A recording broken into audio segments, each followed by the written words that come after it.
Just hold him! Go! Come on, what's the runner?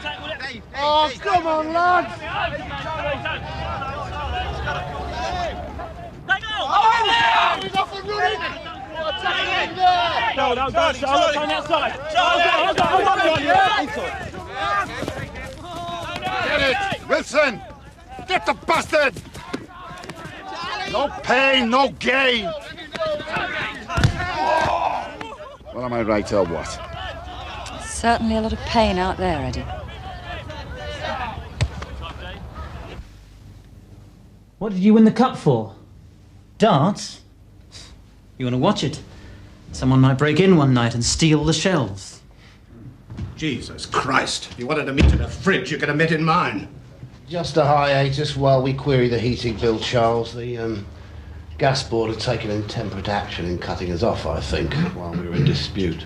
I'm in dispute too, so let's get on with it. I've got a strike to break, young man. A strike, Charles? Yes, my girls are out and Bastard Usdor made it official. Eh? The Union of Shop, Distributive and Allied Workers, to give them their proper name. Time was when women didn't want to know about unions. Oh, my good bastards, ballot. It's illegal without a ballot. They have balloted. Gentlemen, please. Mrs. Benson will not be joining us, I understand?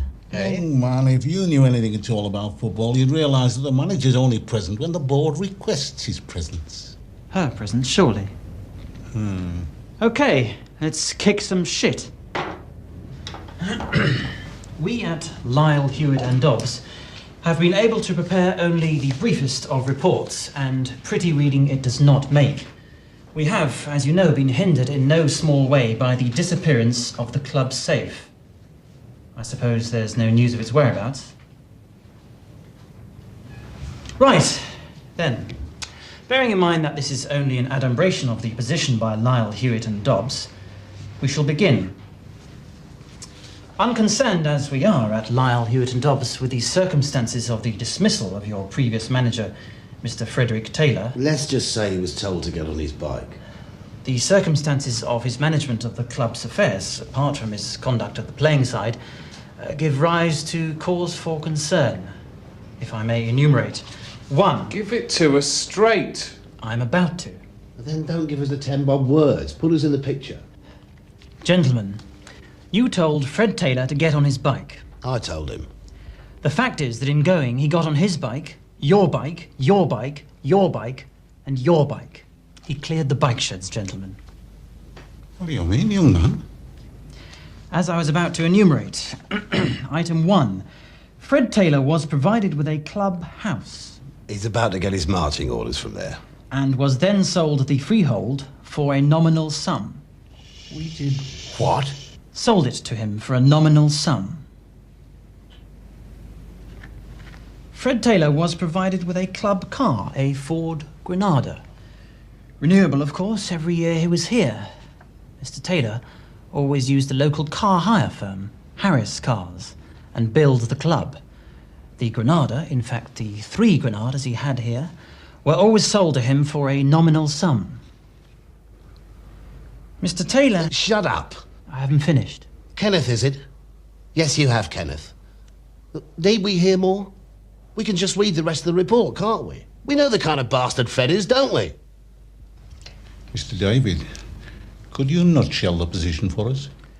Without using any 10 bob words, we are dealing here with, saving Mr. Edwards' presence, a bastard jackdaw. And if it hadn't been for the injection of Italian capital with the arrival of your new manager, you would have been left without, as we say in the trade, a pot to piss in. All the way, Barry, all the way! Come on!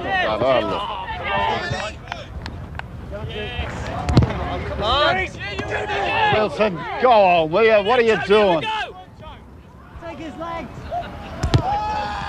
Get in, good boy. Nice one. Oh, Wilson! I'll tie your hands behind your back. Now, come on, get to it with your head. There is the old story of the one-man operated bus. For years, this man had been stealing from the bus company, creaming off 90% of the bus fares for himself and giving the bus company 10%. When the company found out, they asked him how such a long-serving and loyal employee such as he could do this to them. Hadn't they always treated him well? Sorely aggrieved, the driver said, "You should be grateful to me for letting you keep the bus. Gentlemen, you should give Fred Taylor a vote of thanks for letting you keep the bus." So, what do Lyle, Hewitt and Dobbs reckon we can do then? We urge the swiftest possible return to accounting legitimacy, Mr. Dines. Is there any way round that? Wilson, what's all this? What's all this? We used this for crossings. I'm going too fast for you, son. You used... Hey, look, I heard right. And if it's good enough for Maradona, then it's good enough for me. Eddie, profit and loss time. Profit and loss time. Come on.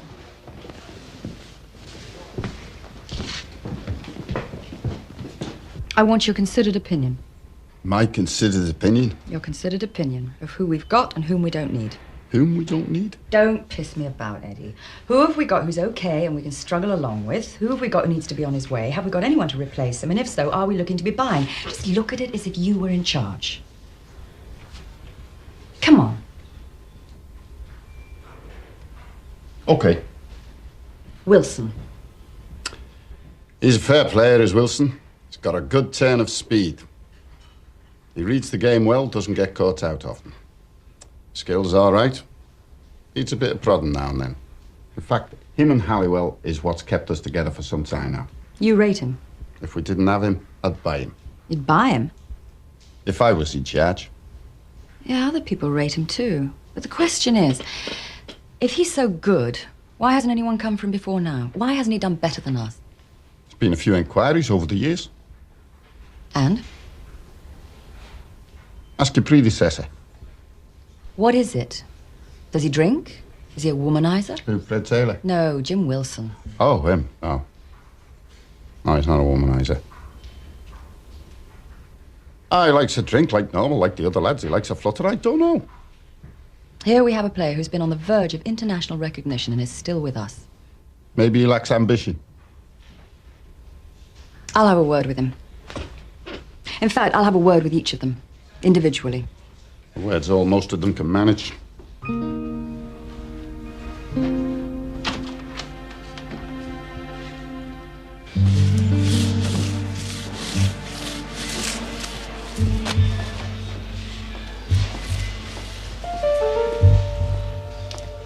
Jim, come on. It's bevy time, old son. Yeah, it all goes to bollocks in the end, doesn't it? Eh? Yeah, come on. Do you ever think, Gary?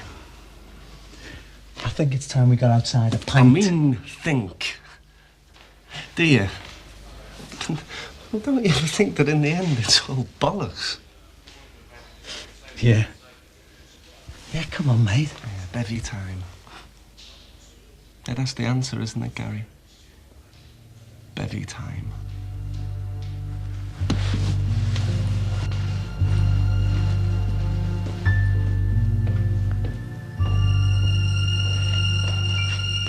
Keep working, lads.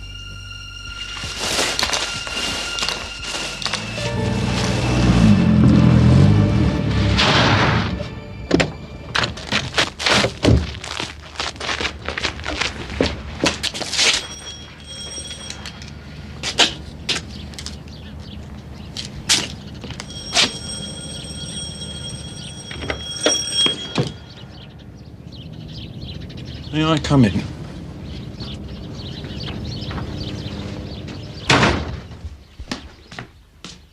That is over the top. Pinching the club safe is over the bloody top. Well, too bloody bad. Listen, I hope you're not going to make a day out of this, Tony. I'm very busy. Oh, yeah? Doing what? I'm engaged in Ugandan discussions. Come off it. You're at it. That's what you are. I'm at it. I know that car outside. It's McGregor's. You're still bonking his missus, aren't you? Bonking. I do like that word. I'm still bonking his missus. We've got new accountants in. Christ, Fred, cover yourself up. Don't worry, Tony, it's not for you. Like a baby's arm. Well, did you hear? Yeah, we've got new accountants in. Well? Don't keep saying well, Tone. Well, I've got to say something. So whose idea was it then? Not Fisher's. You wouldn't want his strokes to be found out. Oh, yeah. And what are they? Never mind. So whose idea was it then? The wops. When he put his daughter in, he insisted on new accountants. So? Come on, Fred, it's not hard. Think. Got sex on the brain. Oh, no, I haven't. You're the accountant, Tony. Listen, will you? I'm no longer the accountant for the club. So you mean new permanent accountants? Not just some firm sniffing around? Yes. And I can't keep putting off giving them the books. They've already found enough to queer us. Like what? A clubhouse deal, for one. At the moment, they only know about yours. The cars.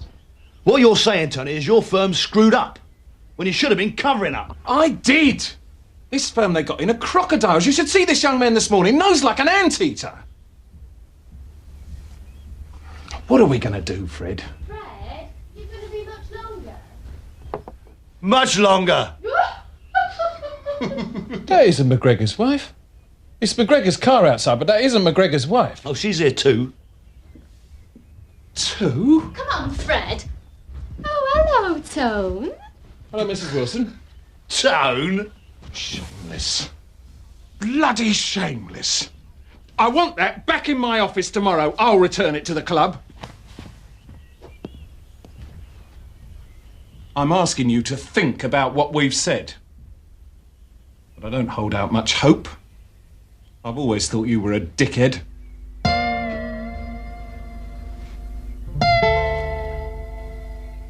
Tone?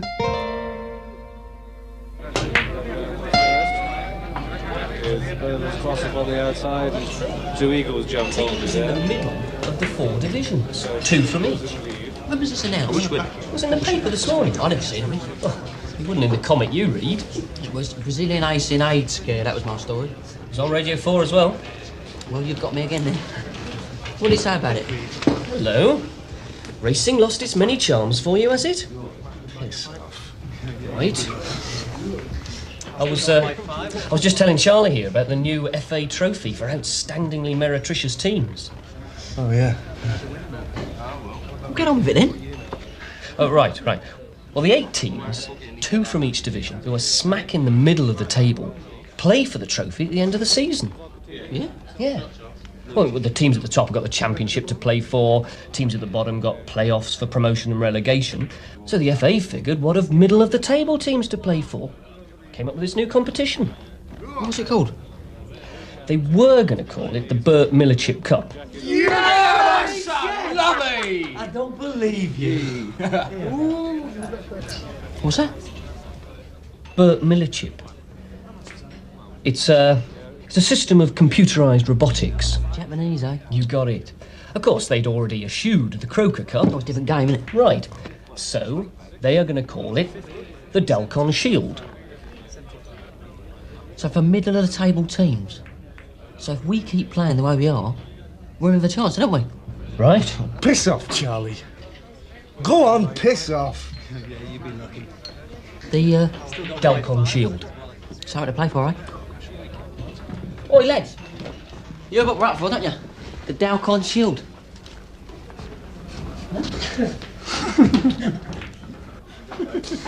That was tasteless, that. The Dalcon Shield business. Oh, you've heard about it, have you, Jim? Mention it in your paper, did it? Piss off. Anybody ever tell you are a great conversationalist? What do you know about headaches? What kind of headaches? Tension? Hangover? Just headaches. Well, take aspirin, they go. No, they don't. At least sometimes they do when I take pills, sometimes not. Well, stress, probably. Christ. Yeah, well, I've got that all right. I've got buckets of it. Hey, relax about it, Jim. I know that's easy to say, but try it, eh? Yeah, it's easy. But how do you do it, though? There's courses for it. I've got this tape you can borrow if you like. Done by a psychologist. Hey, talk to the boss, eh? She'll know all about it. She's got these clubs, hasn't she? Works it all off. I can do that in training. Recently, you can't, Jim. We've just trained and look at you. If only I could get some bread together. If only I could get some bread together. Only the wife wasn't such a bike, eh? If only. Excuse Skip.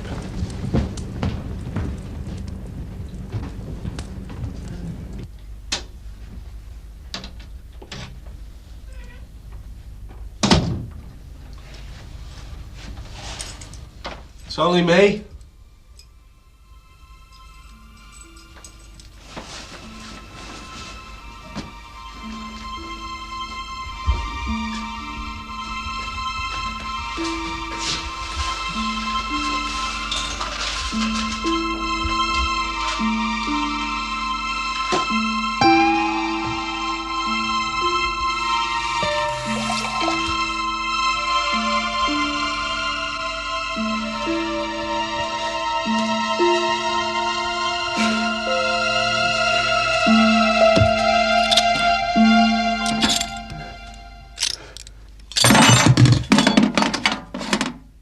It's up to you, really. Do you want a bit of carpet cleaning or the whole place cleaned out? They're rotten through and through.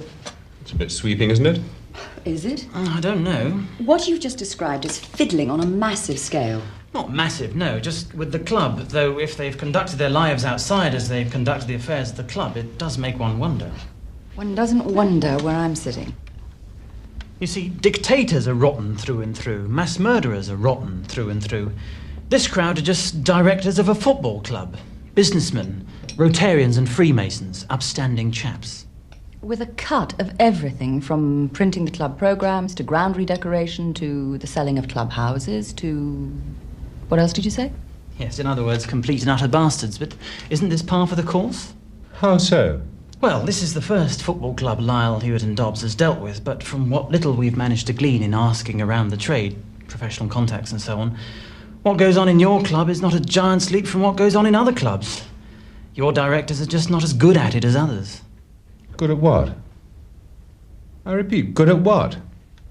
Complete bastards, rotten through and through. When you two have finished exercising your gift for hyperbole, what in fact are you alleging except normal business practices? Continue, Kenneth. No, don't continue. Explain to us exactly what these directors have done that's so wrong. What don't you understand? Any of it. First, if a director owns a printing firm, why shouldn't he publish the club's stationery and programmes? Second, if a director owns a building firm, why shouldn't he redecorate the ground? Thirdly, if a director owns a catering firm... You've missed the point. He wasn't listening. If it's my business and not his, he has the attention span of a doorpost. Having done all the legal work for your dance studios, I resent that. There would be nothing wrong with the directors of the club with interests in those areas providing those services you mention. But it isn't as straight up as that. They do furnish those services and the money goes to their companies. But they also get a kickback from the club for doing so. Ah, that I didn't get before. And directors of a football club must not receive payments from the club. They're crooks then. Oh, please, darling. Businessman. What about the club safe? That's got them all sweating. We don't need it at Lyle, Hewitt and Dobbs, of course, because we've got the books. But all the same, I'd like to know what's in it, and clearly so would the directors. So who has got it, do you think? Cherchez the accountant, as we accountants say. Coombs, without doubt. You know, Mrs. Benson, my football interests lie with the union rather than the association code. But I hope your board knows more about the game than they do about covering their tracks. Oh, you can be assured, Kenneth, they are not, as you say, a giant's leap from other directors. They know nothing about football. How shall I proceed? Do as you were instructed. Send the report to my father. Do you want a measure of how petty it all is? What a small-minded bunch of losers they are. There's a list of sundry expenditure payments to people. A salmon, a hare, a radish. You wouldn't believe it, would you? And how shall you proceed? Me? I've got a team to build.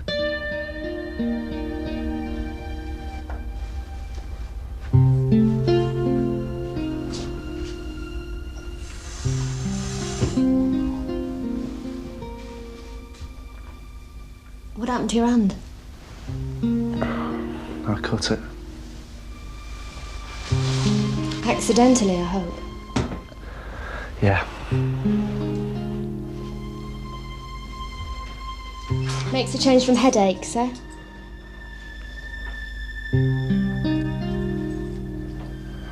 I'll see you later.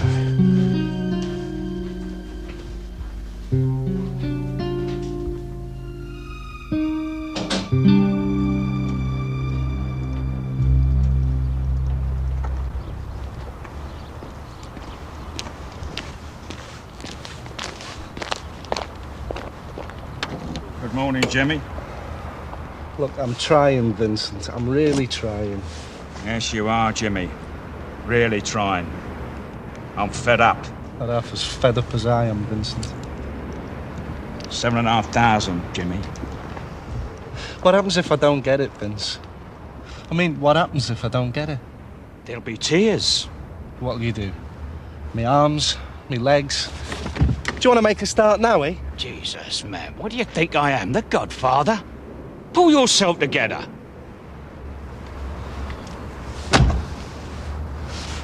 Then what?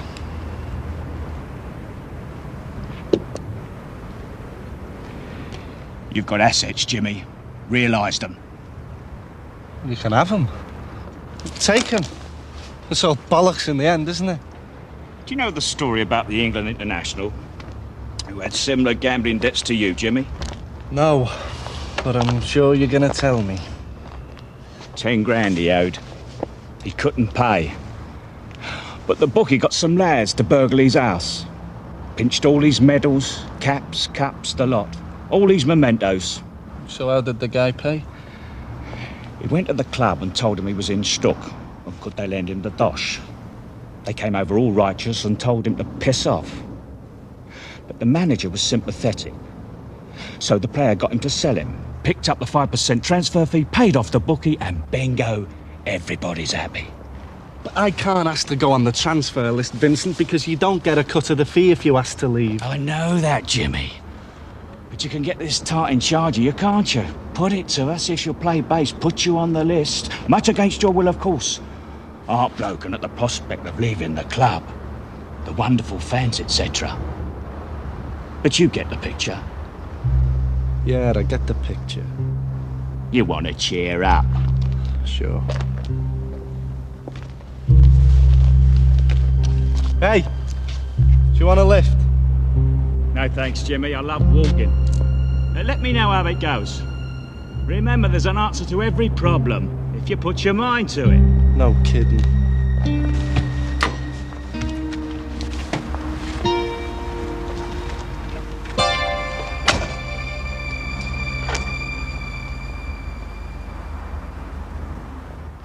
Oh, yes, I remember that match. That was Florence, 1959.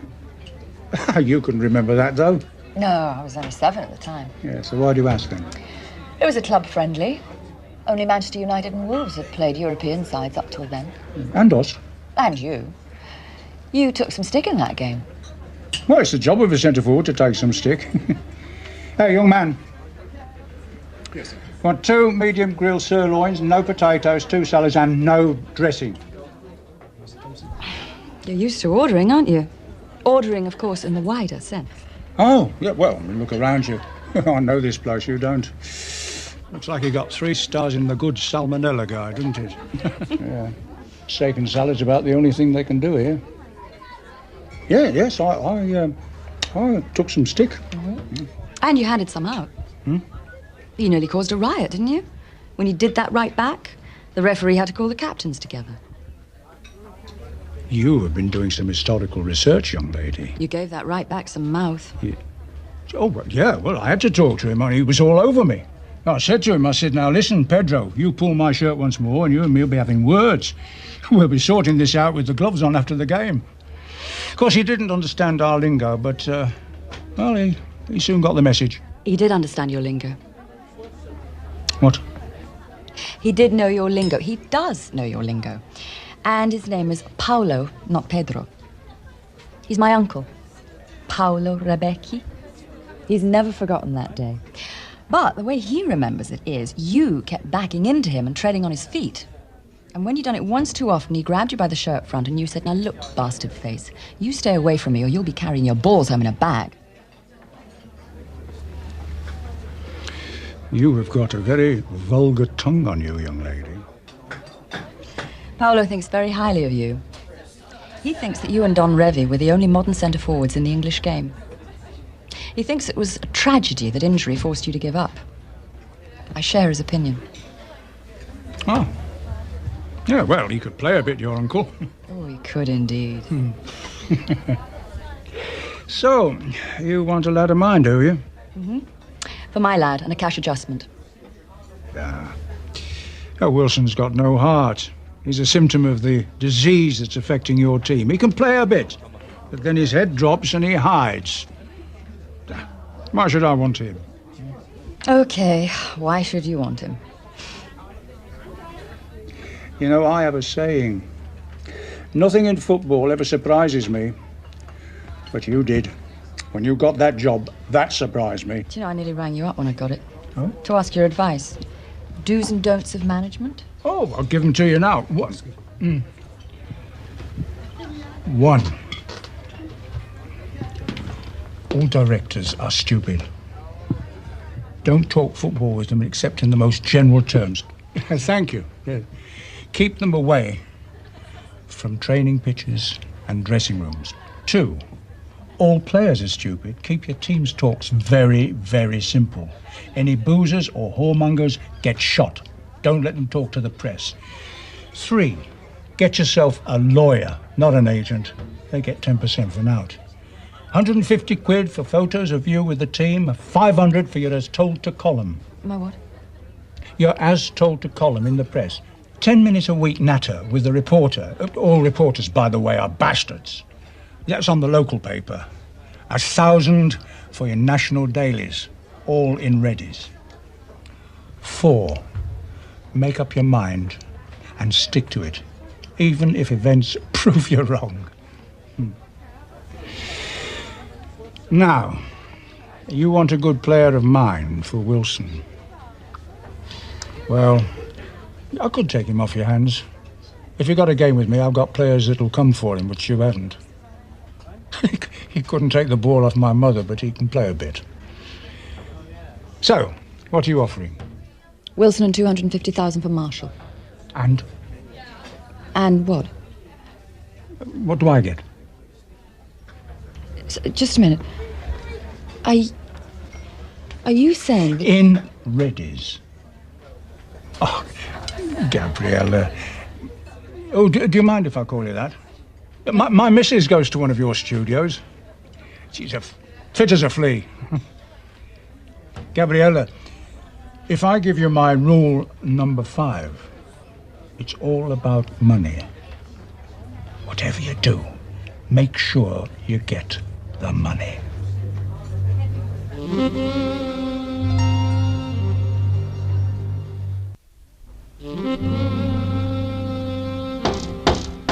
Yes. Albert Salmon to see you, Mrs. Benson. Who? Albert Salmon. You know, the club's chief scout. Oh, yes, send him in. Could you give us a hand?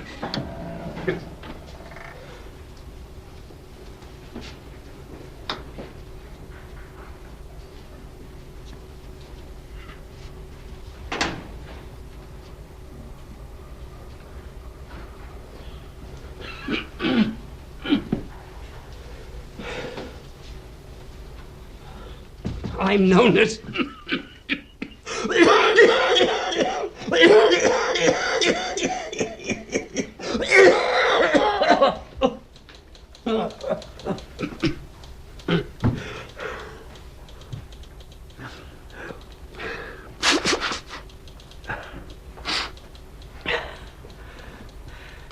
I'm known as the legendary Albert Salmon amongst my contemporaries.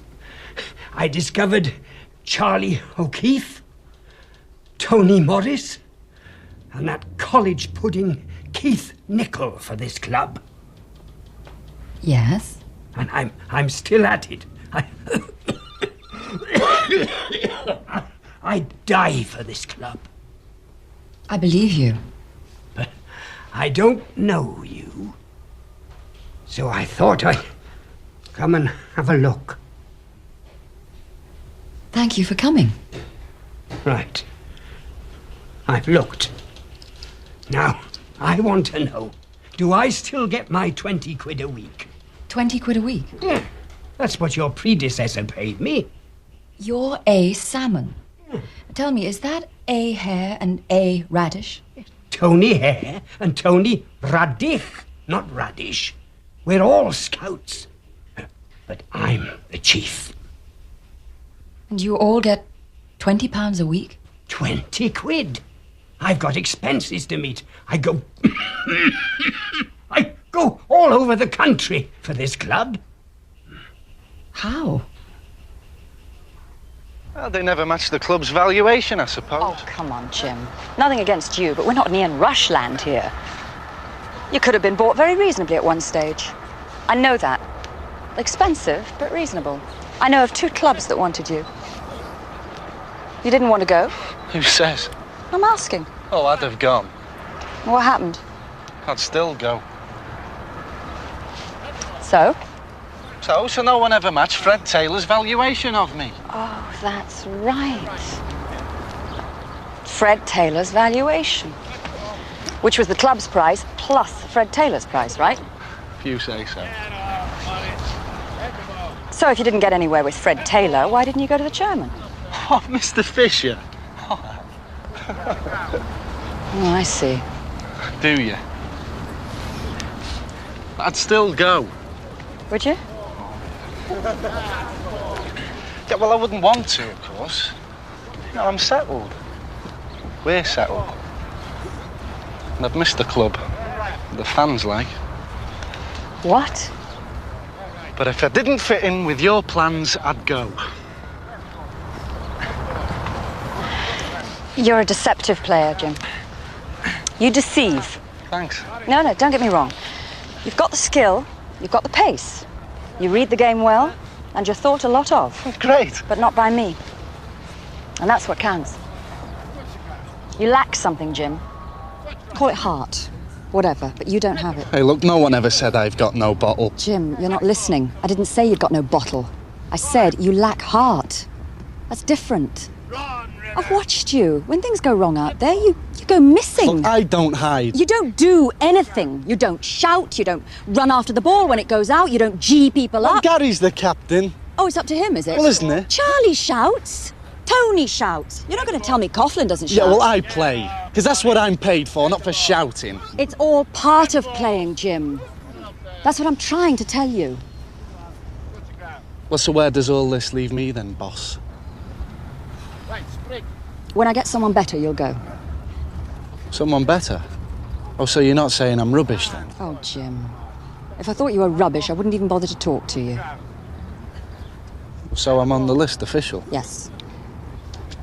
With a bit of luck, you'd have gone this morning. I must be honest with you. Well, thanks a lot, boss. Is that all?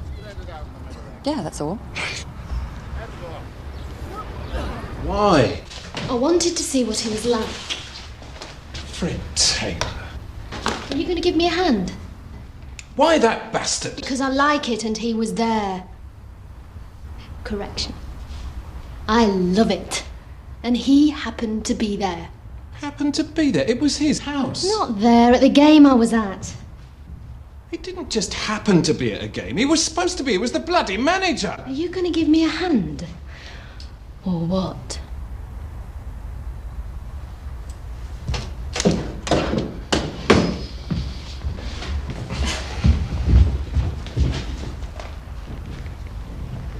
There's no one else, is there? Silly. Like a baby's arm, eh? What? Fred told me what you said. Did he know? Mm-hmm. I told him about yours. Did you now?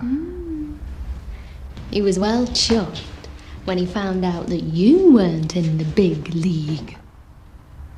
But what I didn't tell him was It's not the size of the boat. It's the motion in the ocean.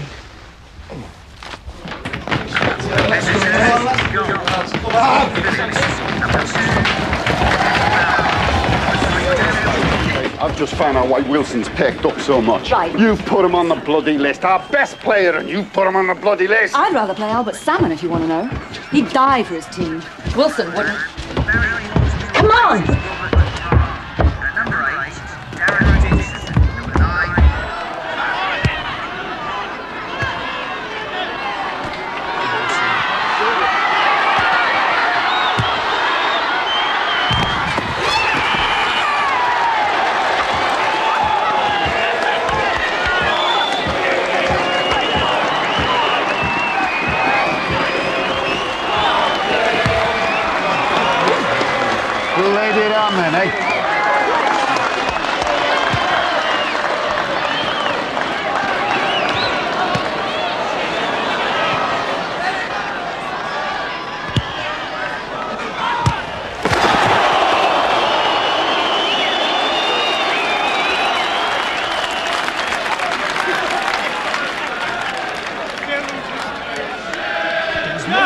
No danger! Look what it's done!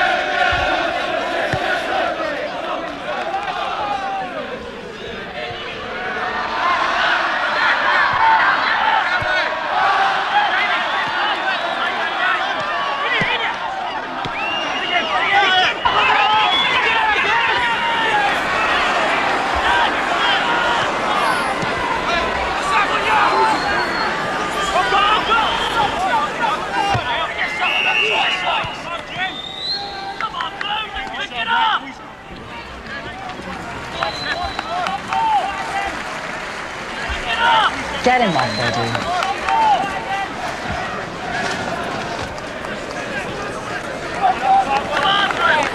The substitution number 4, Jimmy Wilson. Number 12, Manageress.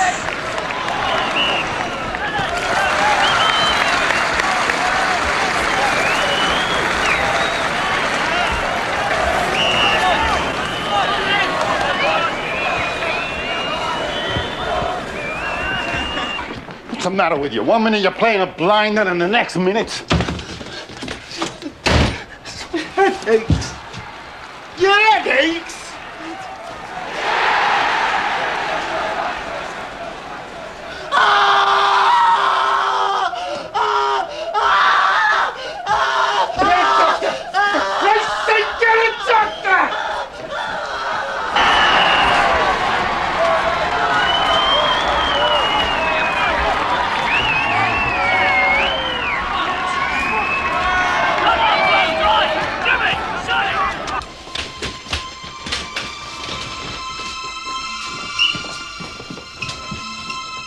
Got it wrong, didn't you? Died for his team.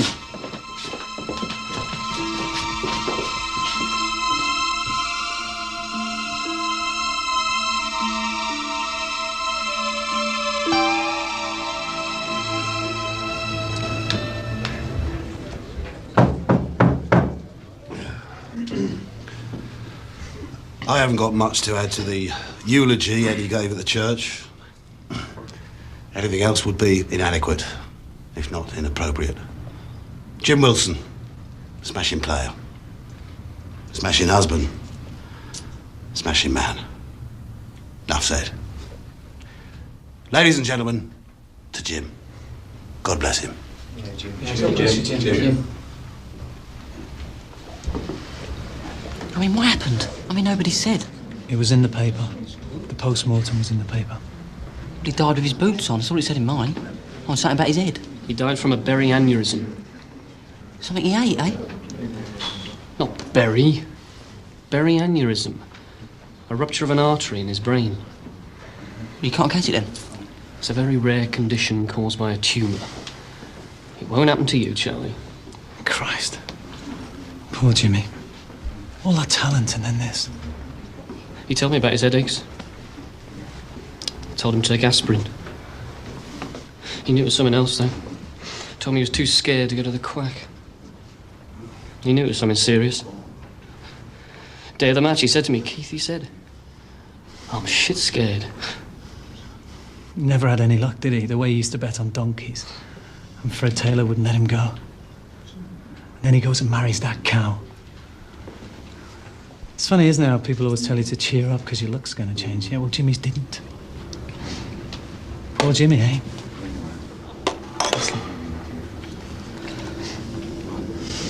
You'll miss the doubt on Shildon.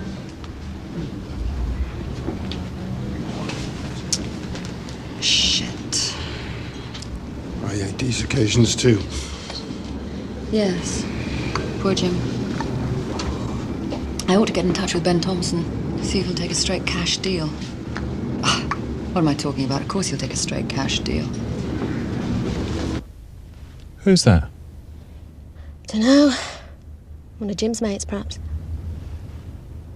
Oh, yes. Christ, Tony, don't get paranoid. I'm not anybody's.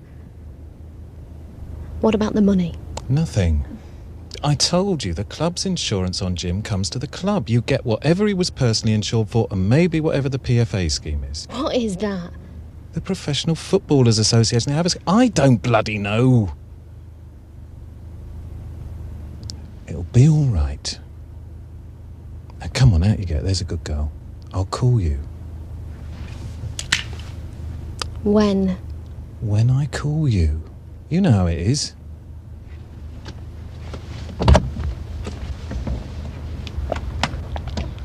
I won't be left in need, Tony. I won't.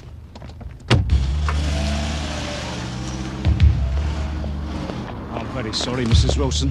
Thank you. I just thought I'd pay my respects. That was Mr. Coombs, wasn't it? It's horrible to mention this, but Jimmy owed me some money. How much? The horses. Jimmy never could pick a winner. I warned him, but he couldn't stop. You sound all heart. Mr. O'Grady. Vincent O'Grady. I aim to please Mrs. Wilson. Do you? Then please, piss off. Jimmy owed me money. How much? £10,000? Oh, Jesus. I know it sounds a lot, but we could come to some arrangement.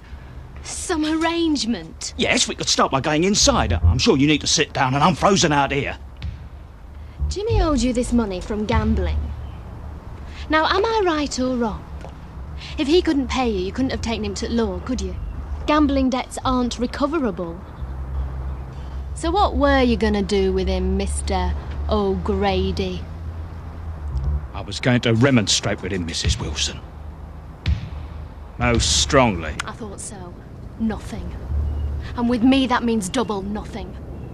So piss off, Mr. O'Grady. Off my property.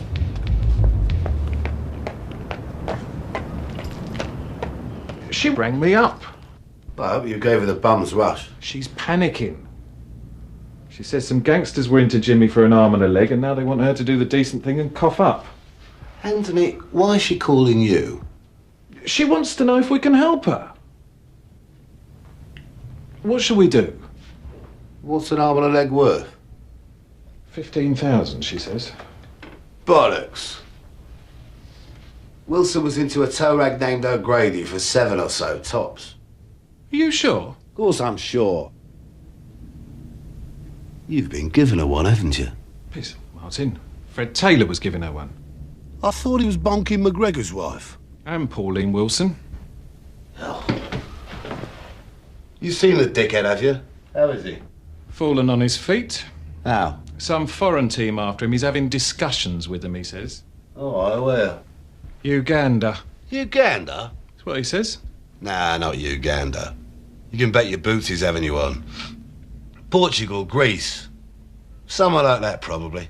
One of those will be talking to him. Real Sabutio or some such. Gentlemen, my chair, I think, Mr. Chairman. Gabriella. Thank you.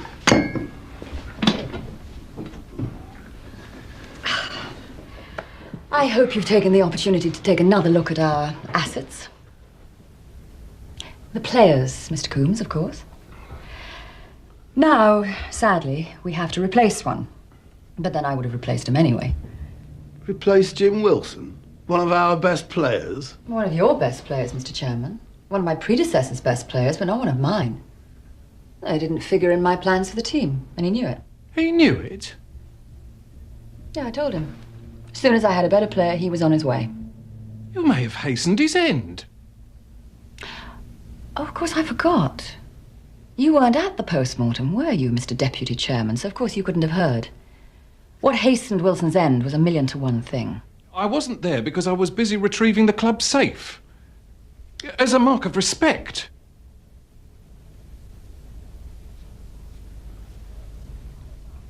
So, we have to buy. And right away. And the funds will be forthcoming, I have no doubt, right? That depends, Gabriella, on how much. As much as it takes. But you can rest assured, Mr. Chairman, I'll look for a fair deal and not pay over the odds. I'd rather play one of our lads than do that. Yeah. I imagine you'd do a good deal. Oh, you can be sure of it.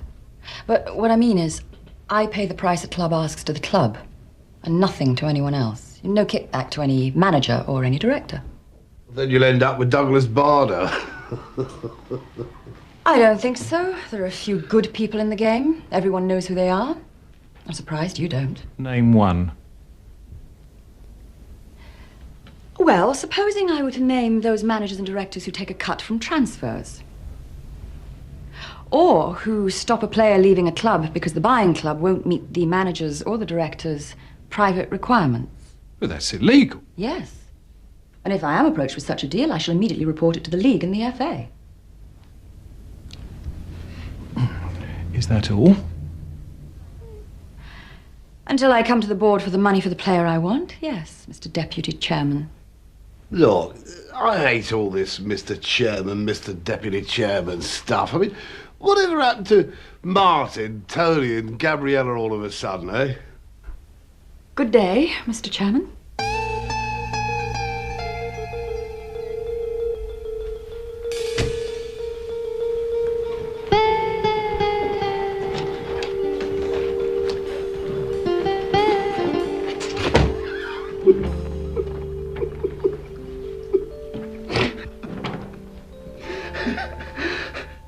The management reserves the right to dip your head in a bucket of shite. Open the door, Eddie. Let's have some fresh air in here.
Thank you.